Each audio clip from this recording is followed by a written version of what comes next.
Hey, I'm going to try something different. We're going to do this together.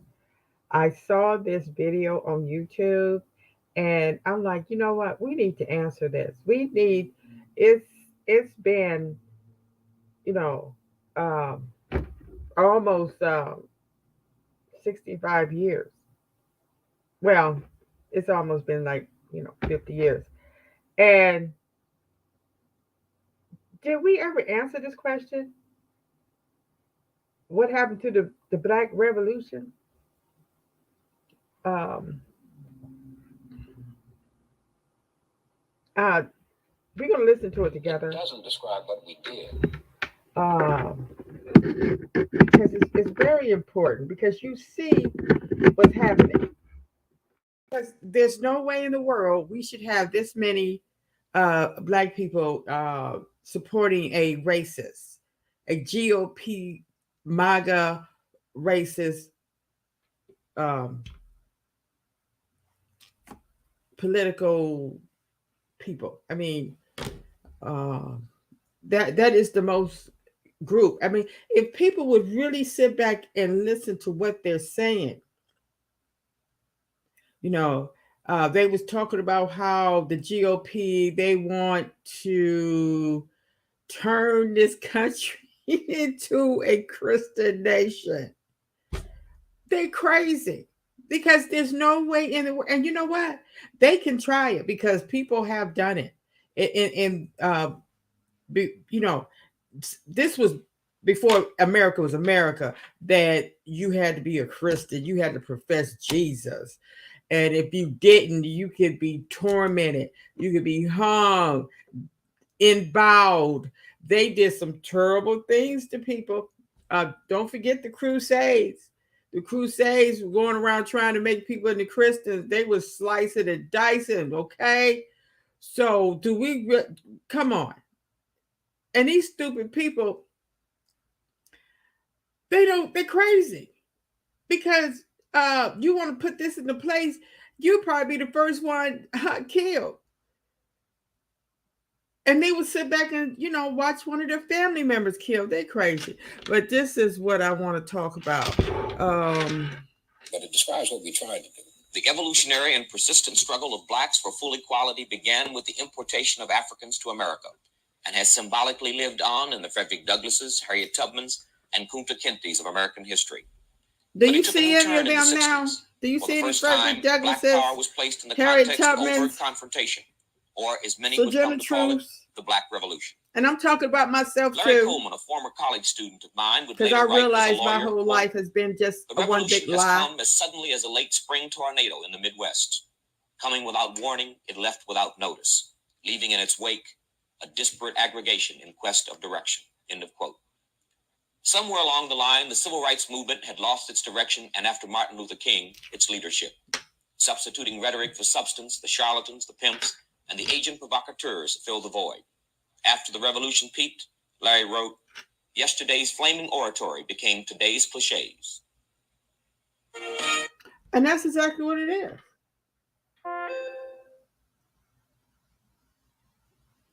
You know, um, it's a TikTok video. I mean, it's really just um because we have raised our kids to be so blind to the truth. And these kids that is coming up now has forgot the struggle. When I see these young ones talking about the struggle is real, oh girl, oh my, the struggle is real. You don't know nothing about no struggle.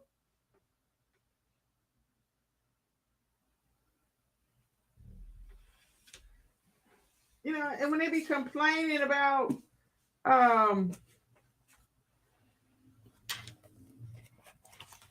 stuff, I'm like, why is you complaining? You got it 100,000 times better than a lot of your forefathers and foremothers had it when they came to this God-forsaken country. When the white man landed on Plymouth Rock or wherever they landed, the creator spirit left because they brought so much evil to this country. And everywhere they stepped their feet. And I wanted to read something out of the Valley of the Dry Bones. Talking about, we're going to try to answer this question: what happened to the Black Revolution? Because we could see why it's going on now. Because after hearing what some of these Black men are saying, you got to wonder, where did these Tim Scotts of the world come from? And I heard somebody say, I can't remember, but I did hear one of these something down in South Carolina talking about why do we have Black History Month.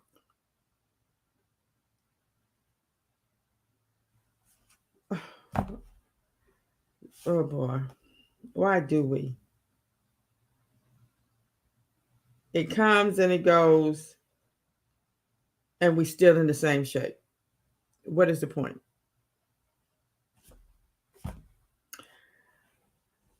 The reason, I think some of the reason is why we stopped having a Black Revolution, because a lot of us Black people didn't want to be Black no more. Like they say, Black people. They didn't want to be associated to Black because they still have that stigma that the white man had put on us, and it just stuck because we embraced it. Because when we got free, we started talking like them, dressing like them, living like them, and it just carried on and carried on. But the only thing is, we couldn't change. Well, they're trying to do that now. Changing their color. They couldn't do that, but some of them are literally changing their color. And I'm gonna say this. And a lot of people, they don't go by what James Baldwin said when he said, I can't believe what you say because I see what you do. And we're not doing that. We are sitting up here hearing these people say this and not even paying attention to what they do. And us as Black people, we can't be stupid and think that everything's going to be okay when you get a certain person in the White House. It don't work like that. You have to do it for yourself. Remember, it's the White House. And just like I said in my other previous video, that can't you hear what they're saying? They're saying the American people and Black people. They're telling us to our face, you're not really Americans. You're just some Black people that we wish would just go away. And every little bit helps. And whatever the president does, that's what he's supposed to do. But we're not going to sit up here and let you just diss us like that in our face. Or anybody. Because we're going to have to start living for the future. We're going to have to start living for our children. And they're going to have to be able to stand up to these heathens.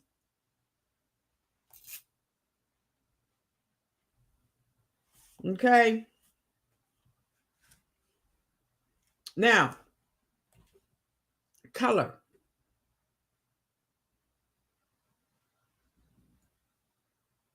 Ain't that something? They used to call us colored. And I've never seen so many different colors on one person. But it says, after convincing many black people that the ancient Israelites were a black people, some of them replied, the color doesn't matter. It is the Spirit of God that counts. And pertaining to this issue, I cannot agree with them more because God does not observe the color, but observes the deeds of man. And God will indeed judge those racists who distort the truth. Okay. They distort the truth all over the globe. You know, we can't really believe nothing they say. We can't believe their history books. Okay. And it's hard to believe anybody because they have distorted the truth and in history so bad. You know, we have to rely on our spirit telling us the truth. And those that say that color does not matter, don't tell it to me, tell it to the white racists. Convince them that color doesn't matter. They are the ones who lied about the black man's history in order to make blacks feel inferior and to make whites feel superior. And I am so glad that they are making movies about African queens, and they are making movies about how furious we was and how warriors we was and how strong and smart and build of civilization that we were before they stole the black man and brought him here. Because really, in a lot of people's memory, we were depicted as being um, people in the jungles with spears running around,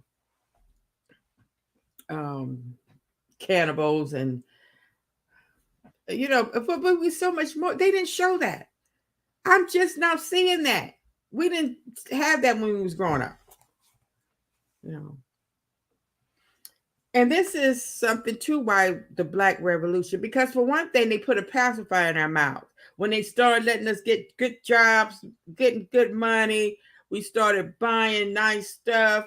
And what really cut us off from the revolution? Entertainment. Okay? These black people started getting big money to perpetrate a fraud. Okay? Had us on the screen as pimps and hoes and dumbasses and slaves. And then rap came along, and it was okay to call your woman a bitch, shoot the police.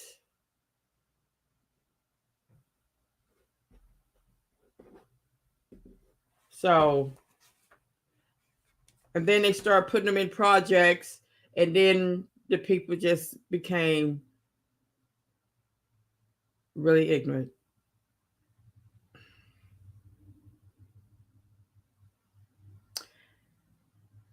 I don't need to deal with the terrible psychology, physiological, can't never say that word, damage the white race caused the black race when they instituted slavery and discrimination. The color issue has cost many lives on slave ships, on plantations, and in every city in America. It made the black man powerless, weak, not only in his household, but powerless socially, economically, intellectually, and politically as well. And since the color issue has done all of this, it does matter. If by regaining a true knowledge of our history, we gain racial pride, self esteem, and love of self, a desire to cooperate with each other. This would be the first step toward development of the Afro American community. That is one of the reasons why the Black Revolution did not continue. And it was really dead on arrival, really, because for one thing, there was no unity. We was crabs in the barrel. We didn't have love for ourselves. And we're just getting off the boat, really, because because my parents parents probably were enslaved. Probably. I'm not sure. And that's another thing. We're not teaching our kids about their history, about the history of their people. We're not elevating the good and the success of our people after slavery and before slavery. Because I'm telling you, when I grew up, we had no black nothing in our house. We did not glorify our richness. Only thing they cared about was making money. And I see that now. All these people really care about is making money. And that money, it's good. I mean, money is good. You know, if you can use it to do good, great. And use it to make sure your kids are doing good and have what they need, that's great. Let's hear some more.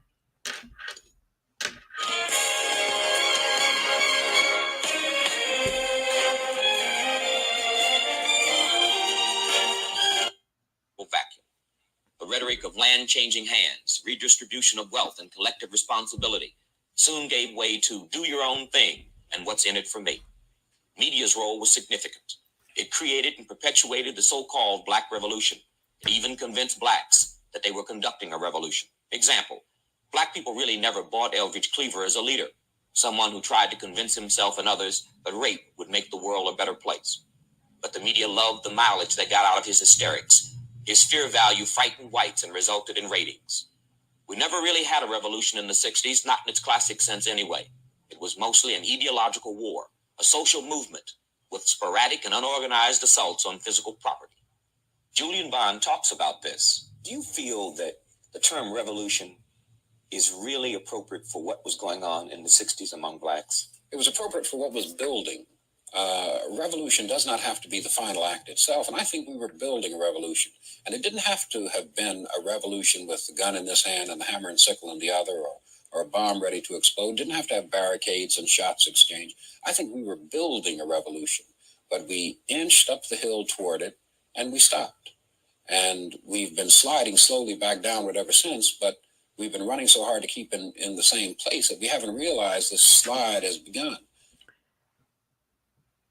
We stopped.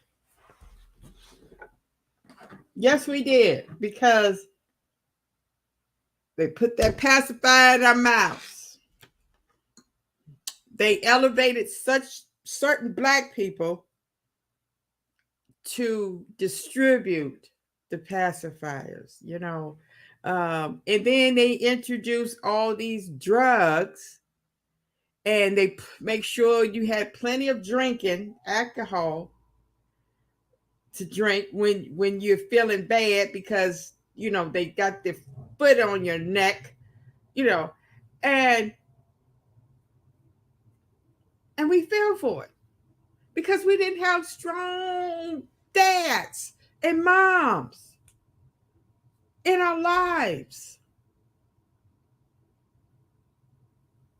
Instead of taking that money, buying Cadillacs, big fine homes, and nice cars and furs and stuff, we should have been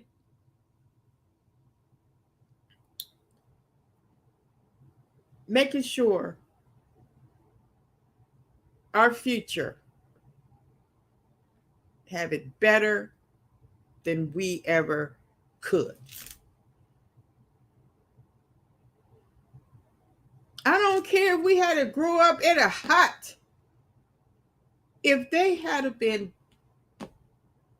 focusing on their children having a better life, we would have did the same for our children. And our children right now would be in a better place. We would have bigger and better businesses downtown. Our neighborhoods would be better. They would be pissed because the jailhouses would not be full. We wouldn't have all of these stigmas. We would have more clubs of people having soft intellectual talk instead of speaking nonsense, idiocy. We would have better, smart children. We wouldn't have so many of these kids born from crack addicted moms and dads. Our kids would not be out here killing each other. It all starts from the home, the parents. And learning about our true self.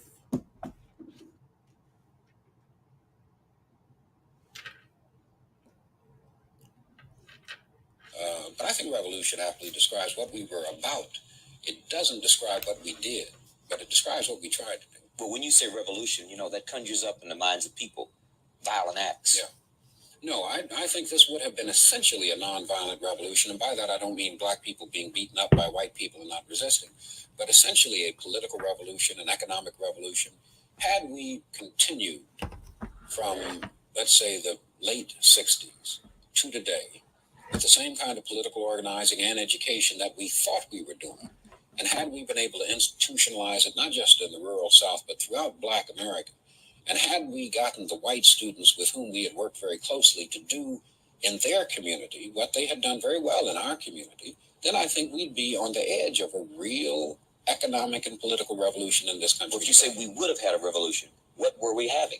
We were having the beginning steps. We were having the ferment. We were having the building of discontented cadre.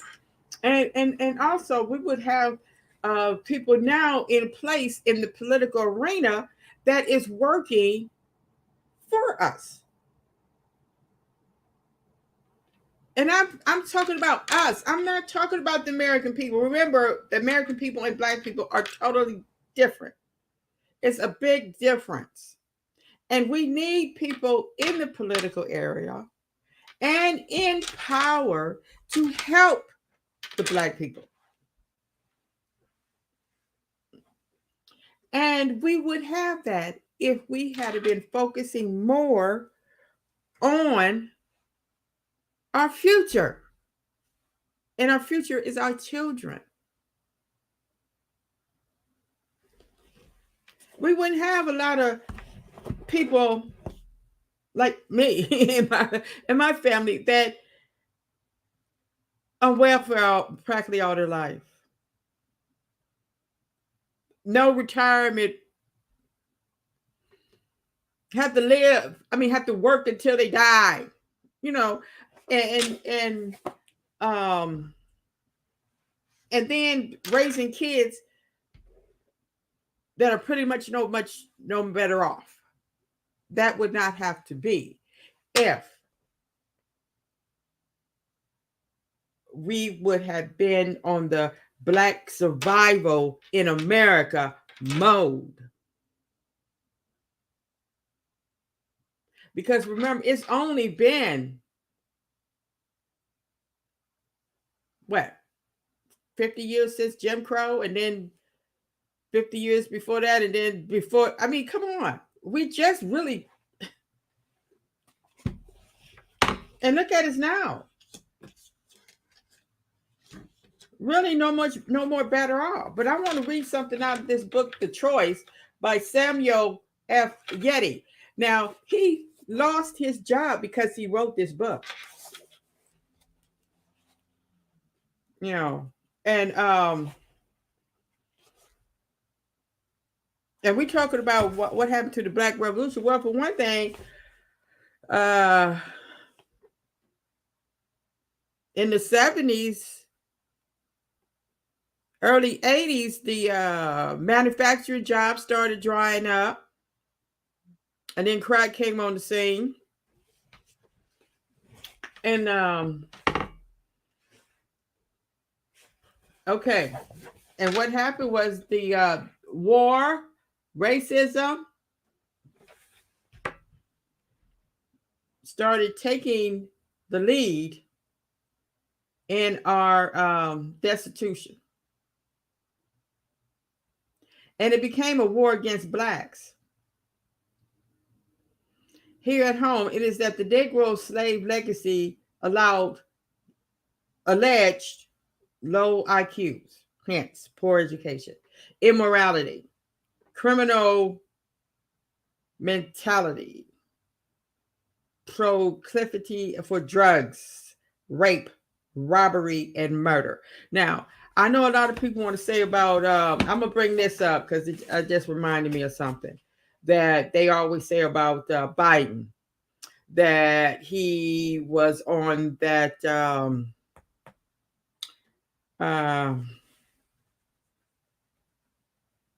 well, back then it was, back in the 80s, you know, when they came up with that 3 strikes you out, 3 strikes you got life or something, and then they was talking about black people so bad about how bad they were. Well, they was on drugs, they was on that crack, and every black person was going through it because of these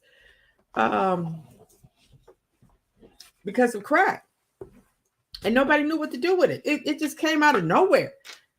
You know, you wonder what's happening with your family members. They stealing everything that they could get. They're not taking care of the kids. They dying from overdose, drug, heart attacks.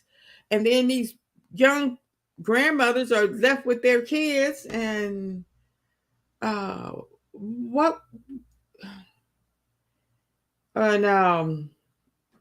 and it just shows you how bad we were because we weren't helping each other. We was telling to go to the white man to get help. And the white man ain't gonna do nothing but make it worse for you.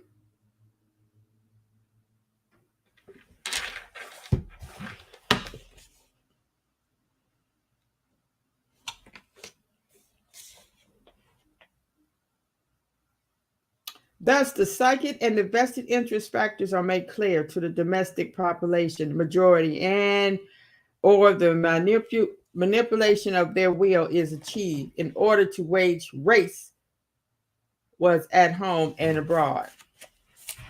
Now they're talking about starting a civil war and all this stuff.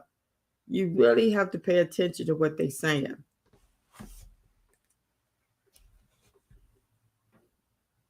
Now, the colonists found this useful, for indeed that they had to work hard and scheme well to preserve against the hardships they faced, not the least of which were taking from the Indian, actually the original American, his hospitality, then his land, and eventually his existence as a people. The Indian was obsolete as soon as the colonists had survived a winter. Now, see, we are talking about some people, the white people. You have to remember, they are devious. I mean, I seen this movie that they really don't care what color you are. They will kill you. They was killing each other, fighting over land. And see what they care, why they care so much about land is because it's money. It's money in the land. People will spend money to buy that land to build their homes, their businesses, and they find riches up under the earth. So yeah, they would kill you for it. They would kill you for anything. Let's hear some more. In society, we were having the training sessions for people who would spend the next 20 or so years building political and economic power in this country. We were having almost consciousness raising sessions without calling them that. As we tried this and it didn't work, and we tried that and it didn't work, or we succeeded here, but the success wasn't what we thought it would be. We were building toward a revolution, I think. Whites have become convinced that blacks were unappreciative and reacted with law and order as a response to black demands. The legitimate needs of poor blacks got lost. Roger Wilkins explains. What do you essentially see as, well, let me rephrase the question. What do you think happened to the Black Revolution? The white backlash enshrined as policy by the Nixon administration. People were tired, white people. They thought that, my God, we've made all this effort in the 60s. They've gotten a lot. And there were black success models. There were the politicians, there were the entertainers, there were the black superstar athletes. And so people could look at these statistics, they could look at the few sprinkling of superstars, and beyond that glittering facade, they could not see the poverty, the generations of kids growing up never knowing either parent to have worked. And the country was anxious. You'll remember back, there was a big newspaper and media fad about discovering the new black middle class about 5 years ago. That flowed from this. And that emphasis on the new black middle class and new black affluence diverted attention from the real job to be done, which was to get the poorest class of blacks economic opportunities. Black Journal conducted an opinion poll on the subject of the Black Revolution. We created 2 samples and compared the opinions of Ebony's 100 most influential Black Americans with another 100 Black leaders not in the Ebony sample. Our results are based on those responding. When asked, do you feel that Black America was actually involved in a revolution during the 60s, 68% of the Ebony sample said yes. And the Black Journal sample also perceived the 60s in a revolutionary context by an 82 to 18% majority. The Civil Rights Acts of 1964 did little or nothing at all to break down the barriers at labor union halls that kept Black men from getting a day's work and a day's fair choice. So, nor did the Office of Economic Opportunity do anything materially to change the percentage of the mass of non-white citizens into a resource with economic viability of its own. The Voting Rights Act of 1965 did help add some 800,000 Black voters to the rolls in the South in time for the 1968 elections. But beyond that gesture, at least 100 years late and incomplete, the Great Society pacification failed on a grand scale. And I don't understand why. Are we still 2024 still fighting for voting rights? An establishment rationale for those failures hangs together only if people have been prepared to accept them through the dynamics of fault psychology, vested interests, payoffs, and the successful dehumanization of exploited groups.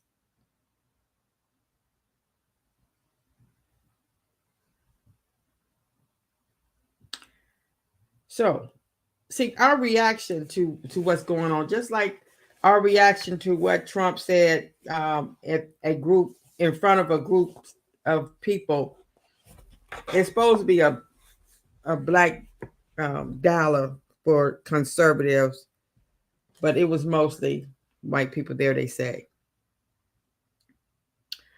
And it it just shows you that it's like we don't care anymore. We got money now. You can say whatever you want to say about us. And then the only people that are saying stuff, they're getting paid to say it. These newscasters and these new people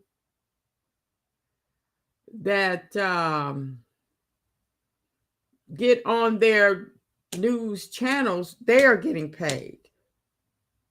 How do we really feel about that as a people? Okay. And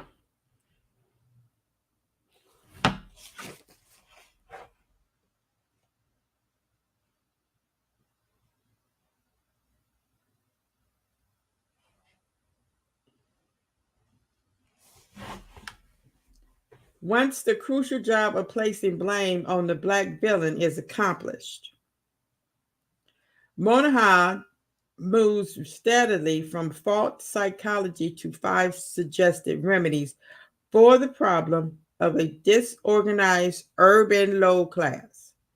4 of the suggestions relate to one central theme of what to do with Black people. That has been the main thing all the time. What to do with Black people? The Black people, whom be variously described as educated Blacks, militants, Black militants, militant Blacks, low-class Blacks, Blacks,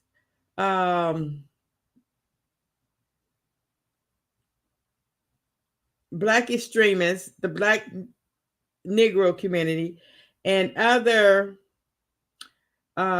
words to hide the fact that eventually he means Blacks of whatever description.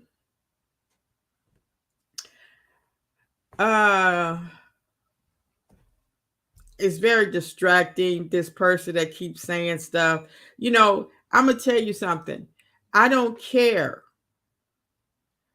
That word transgender has become a word that people like to use to bring a person down. To me, everybody is a human. Everybody was created by the Creator. And no matter how you like to live your life, you still a human. Okay? What's in your brain has nothing to do with what's in your pants. Okay? So that word does not bother me at all. And like I always say, it does not bother me what you do, who you sleep with, or who you marry. Okay? And I think we should treat everybody with respect and kindness. Okay? So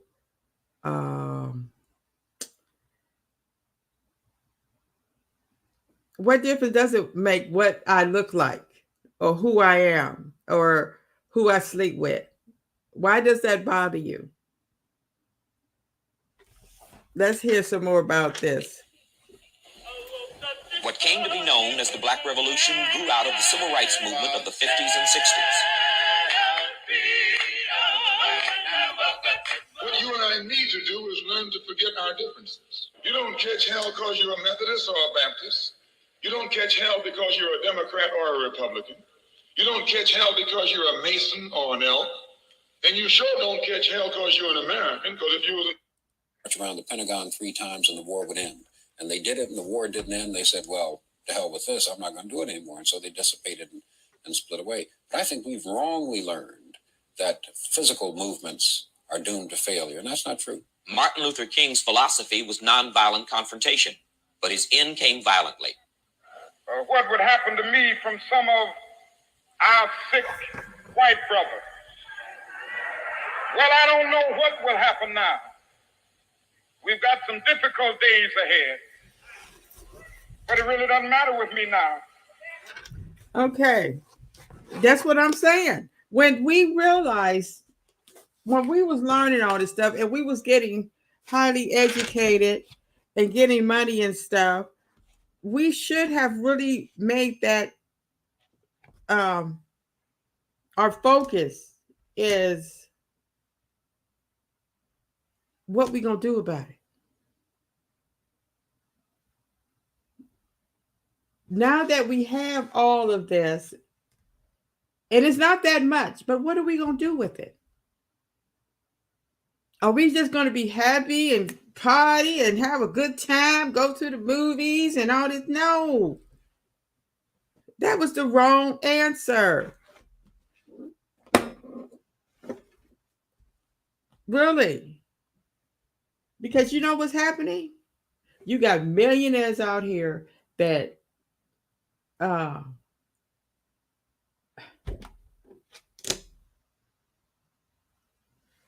they're doing is on the stage flapping their butt, spewing these nasty words,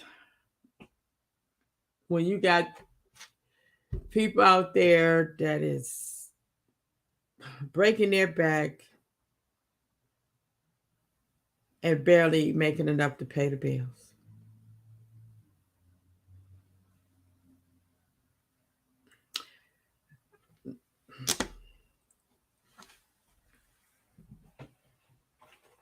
Yes.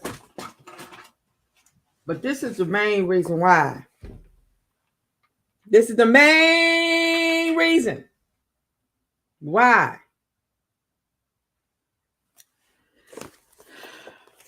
the Black Revolution hasn't happened. We have been brainwashed to the point where we don't even know who we are. We don't even know who our neighbors are.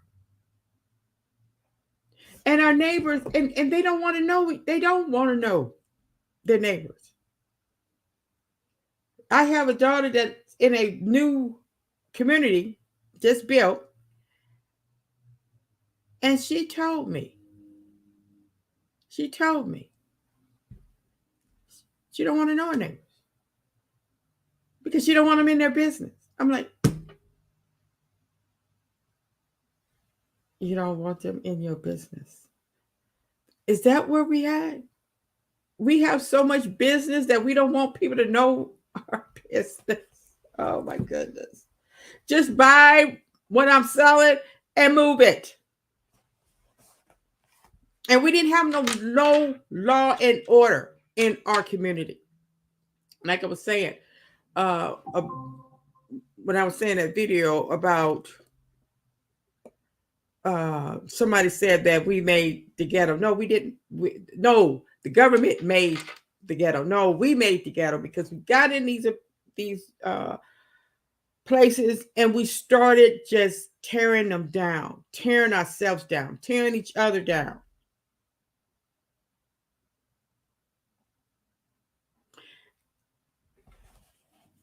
And we was listening to these rap musics and stuff, and movies. Look at the movies that's out. You already know about the movies on Tubi, but look at the movies and the shows that we are making. P-Valley.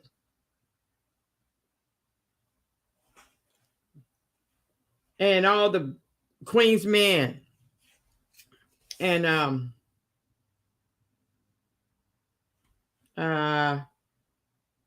it was some more. I don't watch them, but my daughter watches. I can't remember. But I I'm trying to see what she watching, and I'm looking. I'm like, whoa. The one part I did see, I'm like, wow. And I can say that because when I was growing up, we had Julia. We had wholesome shows that were funny, but these funny shows now, they just right down showing that we are just are showing our idiocy.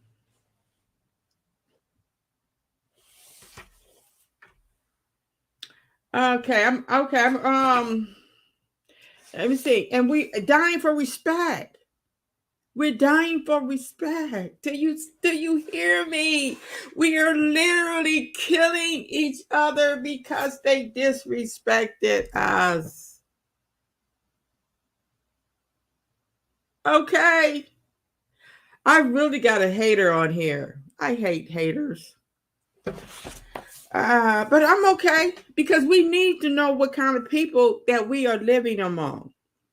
You know, that's why I like to listen. I like to read my comments and other people's comments because it just shows you the kind of people that has been manufactured from the other haters.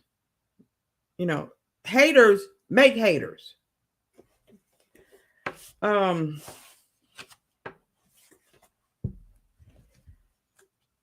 Die for their reputation. Okay. And it's amazing me why we don't say whites for Trump. You know, I mean, they always talk about blacks for Trump, and it's a white person that's saying that. Isn't that kind of strange? That you look at one of their rallies and you see white people with the shirt that says blacks for Trump. That's how that just shows how naive some black people are, that they could look at that shirt and want to be a black for Trump.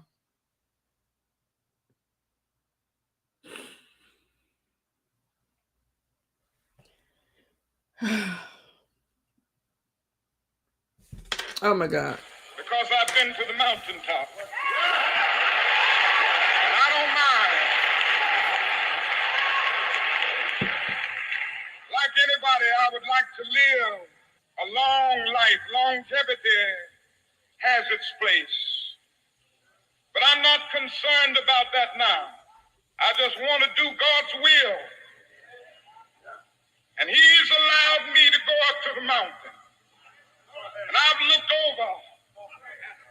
And I've seen the promised land. I may not get there with you. But I want you to know tonight that we as a people will get to the promised land. So in losing Dr. King, we lost a symbol and we lost substance. We lost a man that had taken us. Okay, and I'm sure it was a Christian that killed Martin Luther King Jr. You know, Christians are Christians because it is very, very beneficial. Being a Christian can open up a lot of doors for you. It can make a lot of money for you. Okay. It could get you in positions. You don't have to be a good person. You just have to be a Christian. Okay. Now, and another reason why we stopped having a revolution is because our children were suffering greater for their missteps, because everybody make mistakes. All kids does get in mishaps, but our children suffer more, and they have most likely going to have parents that's not going to discipline them in the right way.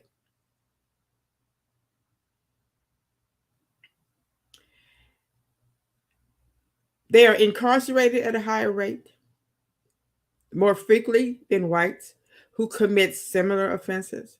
Now, isn't that offensive? And this Trump going to have the nerve to say that black people like him because he's a criminal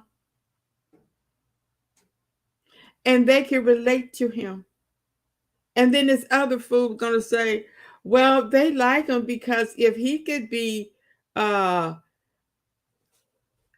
indicted on false charges. The man haven't even been tried yet. But what he did get tried on, he was found guilty.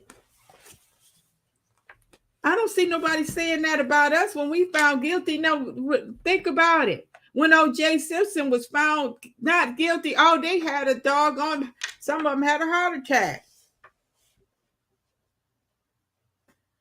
Of the 2.3 million people, now this was years ago, so probably still the same. Of the 2.3 million people currently in the nation prisons, 60% are racial and ethnic minorities. For Black males in their 20s, 1 in every 8 is in jail on any given day.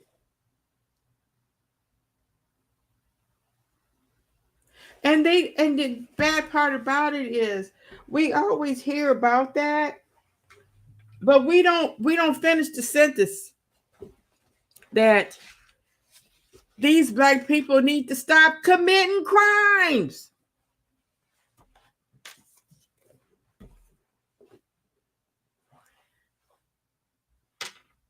You have to stop committing crimes. I mean, of course, it's innocent people out there of all ethnics. It's all kind of innocent people in jail. But the majority of us keep going out there doing stupid stuff. Drinking and driving. Stealing out the stores. Then you get a record. Then you can't get a decent job or get in housing. So you're stuck.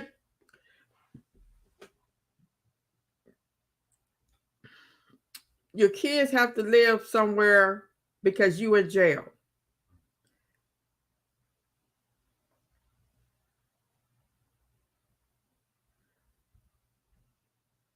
Okay, you said if you had a sign that says Black Lives Matter, this is race, it's racist. No. You can hold up any sign you want to, because I'm going to tell you something. I would never hold a sign saying Black Lives Matter because I don't need nobody. I don't need to convince nobody that my life matters. My Creator already told me that. That's why I'm still here. That's why I was born.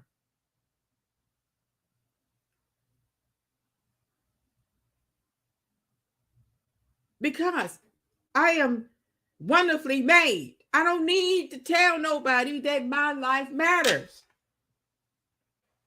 And I wish they would stop that. Because you were showing the world that we still have to convince the white people to like us. They're never going to like us. Keep it real. Keep it real. And they don't have to. And some of them do. But hey, it doesn't matter who likes us. We are on this earth, just like everybody else, to live a long, healthy, wonderful life. Now, if you got to have a sign that says White Lives Matter, that's on you.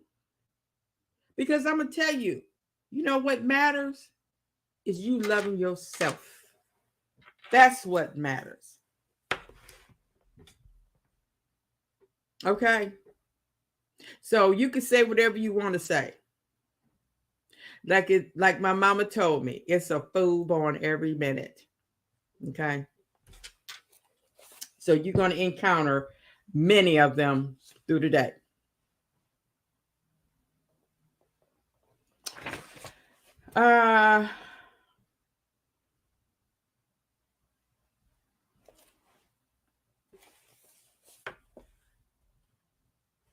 And we don't talk about it.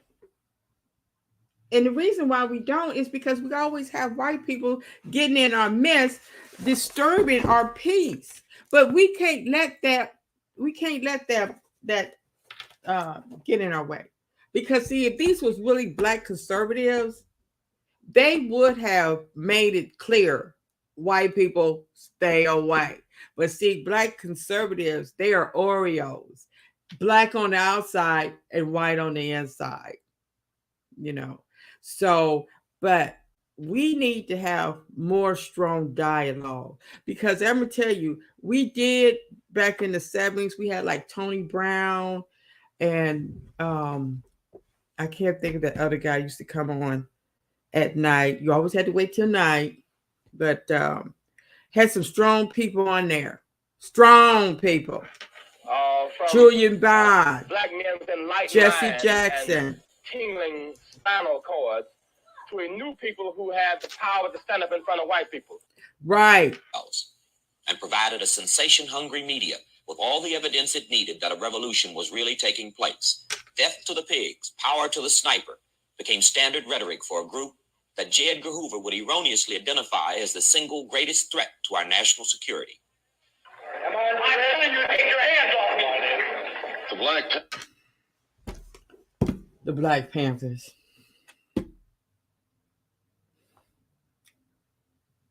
I'm not going to get into that right now, but that's what happened. Our black leaders stopped standing up to the white man and telling them really the truth. And stop being scared of them. You know, scared that they're going to take their job away. Yeah, the man can do you some damage. Oh, yes, they are. Because you know all these people that are persecuting Trump, they are getting death threats. And every time you say something about that fool, oh, we're going to kill you. They're going to kill somebody, go to jail for a man that could care less if they live and die.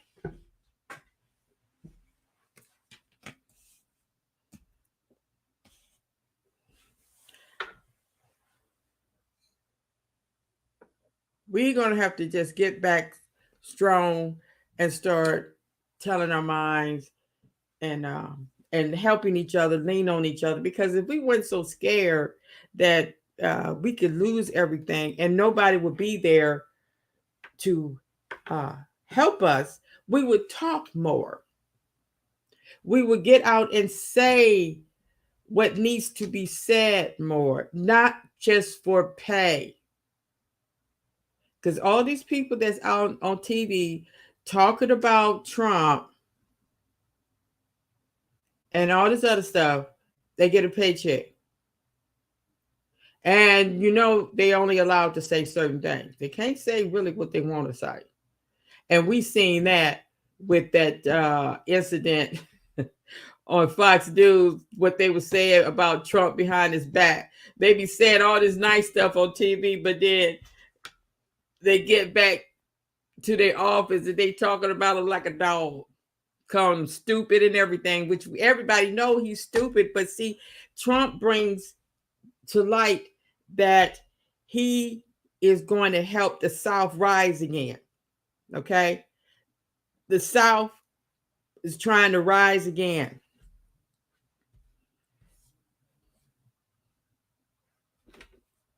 So I'm going to get off here. I said I was going to spend an hour. And thanks for listening. And Molly, you have a good day. And thank you all for listening. And it's going to get better. Because I do see a rise on the horizon.